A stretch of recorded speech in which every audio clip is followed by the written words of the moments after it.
Téléspectateurs, bonsoir et bienvenue à votre nouvelle émission Parlons Environnement sur Faso Green TV. Nous sommes très ravis de vous retrouver pour évoquer la problématique des emballages et sachets plastiques non biodégradables au Burkina Faso. Vous le savez, le 2 octobre dernier, le Conseil des ministres adoptait un avant-projet de loi portant interdiction totale des emballages et sachets plastiques non biodégradables au Burkina Faso. Alors, en marge de la 17e édition du Salon international de l'artisanat de Ouagadougou, nous posons le débat avec les acteurs du domaine. Quand on sait que le CIAO est un événement qui rassemble un certain nombre de personnes et qui dit rassemblement, dit également prolifération d'emballages et de sachets plastiques. Pour ce faire, la DGPE, la Direction générale de la préservation de l'environnement, mène un certain nombre d'activités en vue de sensibiliser et de communiquer aux festivaliers par rapport aux conséquences de ces emballages plastiques sur notre environnement.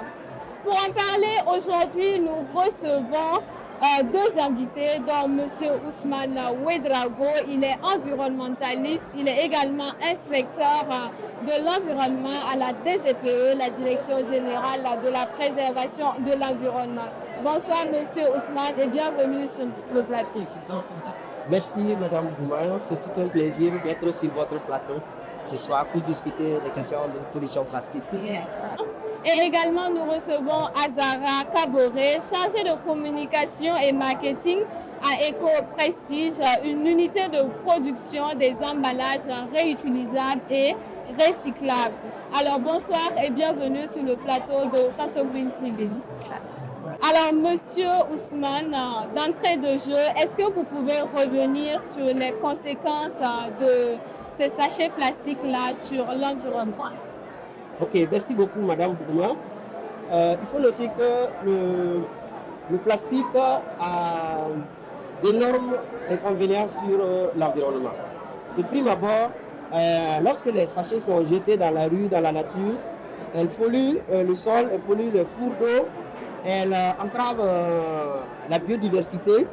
Et il faut noter que depuis la semaine dernière, le ministre de l'Environnement est à Colombie pour la COP sur la biodiversité. Et la problématique du sachet également est soulevée à ces genres de rencontres, parce que la prolifération des sachets contribue à la dégradation des sols, à la perte de la biodiversité, au phénomène de changement climatique. Raison pour laquelle nous, le ministère de l'Environnement, nous entreprenons des mesures pour lutter efficacement contre cette question de pollution. D'accord, on aura bien compris. Mais nous savons également que cet avant-projet de loi-là est une révision de la loi du 20 mai 2014 portant interdiction de la production, de la commercialisation et de la distribution des emballages et sachets plastiques au Burkina Faso. Alors dites-nous, quelles ont été les insuffisances? Pourquoi cette loi n'a pas été respectée et il a fallu qu'on fasse une réélecture? Ok, merci beaucoup Madame Boumam. Il faut noter que la loi du 20 mai 2014 a été adoptée pour permettre de résoudre la question de pollution plastique. Mais une dizaine d'années après, nous nous sommes rendus compte d'un certain nombre d'insuffisances. L'une des insuffisances, c'est le fait que les sachets biodégradables et non biodégradables ne sont pas il n'est pas possible de distinguer à vue d'œil les emballages biodégradables des emballages non biodégradables. Il y a le fait qu'il faut faire recours à des appareils pour faire cette détection-là. Et ces appareils coûtent cher. Ça, c'est un aspect. Il y a le fait aussi que les emballages biodégradables, il leur faut 5 ans pour se dégrader. Et ce délai de biodégradabilité est assez long. Et il y a, en fait, et ce délai de biodégradabilité fait que les emballages qui sont jetés dans la nature, qui sont dans les caniveaux et autres, ne se dégradent pas à temps souhaité. Donc, ça se prolifère, ça comble les caniveaux et ça crée un certain nombre de soucis. Et il y a aussi le fait que lorsque ces emballages sont jetés dans la nature, Les moyens mis en œuvre pour faciliter la récupération de ces emballages pour aller à la valorisation sont insuffisants. Donc, conséquence, il faut travailler à avoir un certain nombre de dispositions pour permettre une bonne lutte contre cette question de pollution. Ok, et justement, est-ce que maintenant on peut dire que ces dispositions-là sont déjà mises en place? Avec l'élaboration de l'avant-projet de loi, nous avons prévu en tout cas des dispositions qui permettront d'interdire les emballages les plus problématiques. Il s'agit ici des emballages qui sont à usage unique. Donc, c'est des emballages problématiques, les emballages à usage unique, les emballages jetables sont des emballages assez problématiques. Les emballages d'une certaine dimension, tous ces types d'emballages seront interdits. Donc, ça, c'est déjà une disposition de taille pour permettre de réduire drastiquement plus de 60% des emballages que nous retrouvons déjà dans la nature. Parce que les emballages ils représentent plus de 63% des emballages que nous retrouvons dans la nature. Donc, avec cette disposition de taille, ça va nous permettre efficacement de lutter contre la pollution plastique. D'accord. Alors, pour cette édition du CIAO, la DGPU dispose d'un stand pour la communication par rapport à ces sachets plastiques-là. Dites-nous, quelles sont les actions menées concrètement sur le terrain pour sensibiliser les festivaliers?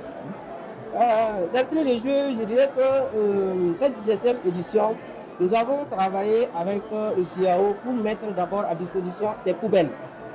Des poubelles que nous avons disposées dans la cour du CIAO pour permettre aux utilisateurs de mettre les déchets dans les poubelles. Ça, c'est le premier aspect. Et les festivaliers ont été également sensibilisés. Tous les jours, nous procédons à des sensibilisations pour que les festivaliers mettent les déchets dans les poubelles plutôt que de les jeter. Ça, c'est un second aspect. Le troisième aspect le plus intéressant, au niveau de notre stand et au niveau des portes de sortie, nous récupérons les emballages en plastique que les festivaliers utilisent et nous les remplaçons avec des alternatives au plastique. Et nous les sensibilisons à aller vers ces alternatives. Et un autre élément aussi, au niveau de notre stand, nous avons plusieurs types d'emballages alternatifs que nous présentons à tous les festivaliers. Nous faisons aussi l'appui conseil de tous les exposants pour les faire savoir la problématique du plastique là. Nous pouvons nous en passer. Nous avons des mesures que nous pouvons adopter ensemble pour lutter efficacement contre la pollution. D'accord. Alors, Madame Azara Kabouré, vous êtes employée dans une structure de production de sachets réutilisables et recyclables, qui est d'ailleurs prônée par le ministère de l'Environnement et également la DGPU. Alors, dites-nous, au sein du CIAO, est-ce que la communication passe comme vous le voulez par rapport à ces sachets réutilisables? Merci Madame Bouma et merci à la DGPE de nous avoir invités à participer au CIAO et à la promotion des emballages au sein de leur stand. Et la promotion des emballages, ça se passe bien et la communication aussi avec les festivaliers, ça se passe bien. Et au vu des actions que nous menons, actuellement nous avons des commerciaux qui sillonnent les rayons et qui proposent ces emballages auprès des festivaliers. Et voilà. Et nous avons plusieurs types d'emballages qui sont disponibles. On a des sacs à pain, on a des emballages pour les achats sur place et tout. Et on va revenir justement sur les alternatives que propose le gouvernement, parce que quand on sait qu'on va mettre fin à ces emballages plastiques non biodégradables, il y a des alternatives prévues, ce que vous venez d'aborder justement. Est-ce que vous pouvez revenir sur ces alternatives? Oui. Comme je viens de le dire, nos emballages sont utilisables un peu partout, dans les marchés, dans les yards, et comme je viens de le dire, que les festivaliers également peuvent les utiliser pour leurs courses à l'intérieur de la foire. Voilà. Donc, si je peux, voici un exemple de sac. Oui, c'est un type d'emballage réutilisable. Et voilà, c'est brandé au logo du CIAO et les festivaliers peuvent l'utiliser. Et comme vous l'avez dit également, c'est un sac réutilisable. Donc, ce n'est pas juste pour les achats au sein du CIAO, mais ils peuvent l'utiliser après la foire. Mais justement, est-ce que le coût de ces sacs-là est à la portée des commerçants, un commerçant lambda? Est-ce qu'il peut se permettre d'obtenir ces sacs-là pour distribuer ses produits? Est-ce que le prix est étudié également en fonction des commerçants? Est-ce qu'il est accessible? On peut dire que les prix sont accessibles au vu de la matière, mais actuellement, comparé aux sachets plastiques à usage unique, on peut dire que nos prix sont légèrement au-dessus. Mais cela est dû à la demande. Si nous venons à rentrer sur une production de volume, on pourra réduire considérablement le prix. Voilà. Mais pour le moment, comme la demande n'est pas forte, on espère qu'avec l'initiative du ministère de l'Environnement, on va travailler à pouvoir réduire considérablement le prix afin que la population puisse avoir accès et vraiment aboutir à cette lutte. Ok. Monsieur Ousmane Ouedraogo, est-ce qu'on peut déjà connaître les matières utilisées pour la production de ces sacs réutilisables? Merci beaucoup, Madame Gouma. Il faut noter qu'en 2022, le ministère de l'Environnement a adopté la stratégie nationale de gestion des déchets plastiques assortie d'un plan d'action. Et nous avons, à travers cette stratégie-là, le Fonds d'intervention pour l'environnement qui a initié un appel à projet pour financer la production des alternatives. Et l'appel à projet, le volet de production des alternatives a été financé à hauteur de 100 millions pour permettre non seulement de produire les alternatives, de disponibiliser les alternatives, et ce financement va permettre de réduire les coûts des alternatives. Ça, c'était pour ajouter ce que Mme Kabouré a dit. Maintenant, les différents types d'alternatives que nous pouvons avoir, c'est quoi? Il y a les alternatives en polypropylène non tissé, c'est un peu technique, mais c'est des tissus non tissés. Voilà, ce sont des matériaux qui sont recyclables et réutilisables. Il y a également, si vous le permettez, des sacs en carton. Ça, c'est du papier craft. Ce sont des alternatives qui sont réutilisables et c'est des matières biodégradables. Ça veut dire que ça se dégrade naturellement et ça disparaît sans laisser de pollution. Et l'avantage de ces sacs réutilisables, c'est que le fait que c'est réutilisable là, quand on va l'utiliser pendant une certaine durée, le coût de l'utilisation unique le coût de les réutiliser plusieurs fois, on va voir que le coût va être réduit comparé à celui qui est usage unique. Secondo, c'est des emballages, le fait qu'on le produit, on le réutilise plusieurs fois, ça permet d'économiser des ressources, d'économiser de l'énergie. Et ça permet aussi d'être assez, le fait de l'utiliser fait qu'on est éco-citoyen. Donc nous demandons aux gens vraiment d'aller vers ces alternatives. Il y a également des alternatives faites à base de sacs, comme vous le voyez, c'est du bazin. Okay. C'est pour demander aux dames, voilà, tissu bazin, pour demander aux dames dans l'avenir, lorsque vous faites la couture de vos bazins, vous pourrez utiliser produire des sacs comme ça, que vous allez replier et mettre dans votre sac à main. Et aller au marché, vous pouvez l'utiliser pour faire vos courses. Très pratique. Et il y a également, comme nos mamans le faisaient dans les temps, des sacs faits à base de feuilles de rognier, à base d'un certain type de paille. Donc ce sont des alternatives qui existent. Il y a également les matériaux de forge, le bois qui est sculpté d'une certaine manière. Ce n'est pas des sacs, mais ça peut être des plats. Ça peut être des alternatives pour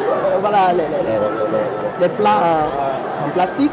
Il y a également des sacs en peau de chèvre. Souvent, dans les temps, on faisait ça et on conservait l'eau. Voilà, pour pouvoir consommer. Tout ça, ce sont des alternatives qui existent. Mais bon, de temps en temps, on oublie le passé. Mais il faut qu'on revienne à ces anciennes pratiques qui étaient vraiment plus écologiques. Pour ajouter à ce que M. Ouedraogo vient de dire, ces initiatives ces alternatives vont permettre vraiment de désengorger l'environnement qui est déjà à bout de ces sachets plastiques à usage unique. Et cela va de notre santé. Cela va permettre de contribuer à notre bien-être. La santé surtout, elle est très importante pour nous. Alors, nous savons que cet avant-projet de loi-là, un délai de 6 mois a été donné à tous les acteurs afin de se conformer à la nouvelle loi. Alors, Monsieur Ousmane Ouedraogo, est-ce que vous pensez que ce délai-là est raisonnable? Est-ce qu'il pourra être respecté par les différents acteurs? Quand on parle d'acteurs, on parle de ces commerçants, des distributeurs, des producteurs. Est-ce qu'ils pourront se conformer réellement à cette nouvelle loi? Merci beaucoup, Madame Bougoumam. Il faut noter que depuis 2019, nous sommes en concertation avec l'ensemble des acteurs qui sont dans les emballages et sachets en plastique. Et ces concertations, depuis 2019, ces concertations ont concerné l'ensemble des acteurs que vous avez cités. Et lors de ces concertations, nous les avons posé la question. Si nous devons adopter une loi qui interdit les emballages et sachets en plastique, quels peuvent être les délais pour que vous vous reconvertissez, pour que vous produisez des emballages qui seront autorisés, pour que vous vous reconvertissez pour produire des alternatives au plastique. Et le délai qui a été le plus accepté, c'était le délai de 6 mois. Donc c'est ce délai qui a été proposé par les autorités pour permettre à l'ensemble des acteurs de se convertir ou de produire d'autres types de plastique qui seront acceptés par la loi à venir. Donc je pense personnellement que c'est un délai très raisonnable. Ok, donc il n'y a pas de raison que ce délai-là ne puisse pas être respecté vu que vous venez de le dire, hein, ça a été pris en commun accord avec tous les acteurs. Alors, après le CIAO, dites-nous, au regard des activités menées, quel est le résultat attendu par votre structure? Il faut noter que la forte communication que nous avons entreprise depuis le début de cette 17e édition, qui est allée de sensibiliser les festivaliers, les invités à adopter des comportements éco-citoyens, notamment en mettant les déchets dans les poubelles et en allant vers les alternatives, en les proposant des types d'alternatives, en faisant la promotion de ces différents types d'alternatives. Nous attendons à ce que les artisans qui sont présents ici contribuent à la production massive des alternatives durables, écologiques et accessibles à l'ensemble de la population. Nous attendons également à un changement de comportement des populations pour aller vers les alternatives durables. D'accord. Alors, nous tirons vers la fin de cette émission. Hein. Madame Azara Kaboré, est-ce que vous avez quelque chose d'autre à ajouter avant qu'on termine? Merci, Madame Bouma. Et ce que j'ai à ajouter, c'est que j'invite l'ensemble de la population à vraiment prendre cette décision comme étant une décision venant de soi-même, parce que c'est pour le bien-être de tous et pour le bien-être de nos enfants, de notre progéniture et de notre pays. Donc j'invite tout un chacun à mettre du sien pour qu'on puisse atteindre cet objectif. Voilà, les emballages sont disponibles, nous sommes là et nous avec nos collègues, on peut vraiment travailler à disponibiliser les emballages avec l'appui du ministère de l'Environnement qui travaille assez pour nous permettre aussi d'avoir ces capacités-là pour pouvoir mettre les emballages à la disposition de la population. D'accord. Monsieur Ouedraogo, quelque chose d'autre à ajouter avant qu'on se dise au revoir? Ok, il faut dire que ce que je vais ajouter, ça va concerner 2 éléments. Le premier élément, c'est comme nous l'avons dit, nous invitons l'ensemble de la population à adopter les alternatives qui sont proposées par les différentes entreprises qui font la production des alternatives. Et ces alternatives sont faites de matériaux que nous connaissons, à base de tissus, à base de façon d'enfani, à base de cocodona, à base de matériaux locaux qui sont accessibles également. Nous invitons vraiment l'ensemble des populations à aller vers ces alternatives et abandonner le plastique pour 2 raisons. D'abord, les questions de pollution de l'environnement et les questions de notre santé. Parce que mettre un aliment dans un sachet, ça contribue à dégrader vraiment la santé de la personne qui va consommer. Donc allons-y vers des alternatives durables. Nous invitons aussi l'ensemble des festivaliers à réfléchir sur comment ensemble nous pouvons produire des alternatives durables et accessibles à l'ensemble des populations. Donc voici le message que je voudrais dire. Et je pense que ce qu'on va essayer d'ajouter, c'est que les plus hautes autorités sont engagés pour cette lutte contre la pollution plastique. Donc ne restons pas derrière. Nous qui sommes la population, c'est pour nous-mêmes d'abord. Merci beaucoup. Alors c'est sur ces mots que nous allons refermer les portes de cette émission. Merci à vous tous qui nous avez suivis. Merci également à nos deux invités, M. Ousmane Ouedraogo et Mme Azara Kaboré. Merci d'avoir été des nôtres. Merci de toujours rester à la compagnie de Faso Green TV.